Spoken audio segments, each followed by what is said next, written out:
মানুষের বলে বাইরে তো বিড়ি খা, আমি খাই না। আজকে এরকম এক বুদ্ধি করছি, আজকে আপনার বিড়ি চেয়ে খাই আমি।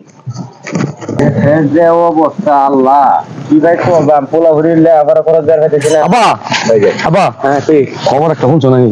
আবার নতুন আরে নতুন খবর, স্কুল খবর পাইলাম, খবর দেখা স্কুলে কখনই একটু আগে খবরে দেয়াইছে, যারা ওই যে বিড়ি না খা তারা তাড়াতাড়ি ক্যান্সারে মরে যেতেছে।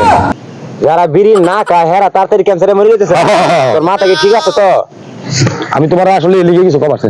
আমি কিন্তু জন্মের পরে শুনেতেছি যারা ধূমপান করে ওরা কিন্তু ক্যান্সার আক্রান্ত হইতেছে, তুমি কইতেছো যারা না খায় ওরা ক্যান্সার আক্রান্ত হইতেছে। আরে ওইটা যে ইয়ার তোমার এই মঙ্গল গ্রহ বিজ্ঞানীরা পরীক্ষা করে দেখছে, যারা বিড়ি না খা তাকে ক্যান্সার করতে দিও। আর কি কই আমি হইছি মূর্খ, তোর তো শিউটা দেখ। তাইলে ঠিক আছে, কাম হো তাইলে। হ্যাঁ কি করতাম? আল্লাহ ভরসা। আবার কেউ তো দেখে না, কি করা লাগবো? 10টা টাকা লইয়া বিড়ি লইয়া বাবা দা কেউ যাতে না দেখে, এটা 10 টাকা ভাঙায় বিরিয়ানি। তোমার 1200 বিড়ি খাইছিল, লাইক স্ট্যাক 12 টাকা। ওই যে আরেক বিঘারে কাইলে এইটি আনবে যে রশিদা বেশিদা কি বিড়ি কই আবা আমি মরে যাই। খোদা কি আর মধ্যে কি আচ্ছা তুমি কি করবা স্যার? আমি একটা খাবার দিছি। হ্যাঁ এটা তো চলি বেড়া বাসলে তো বাহাবতি বাসতাম, কেউ যাতে না জানে যে কথা কইছো।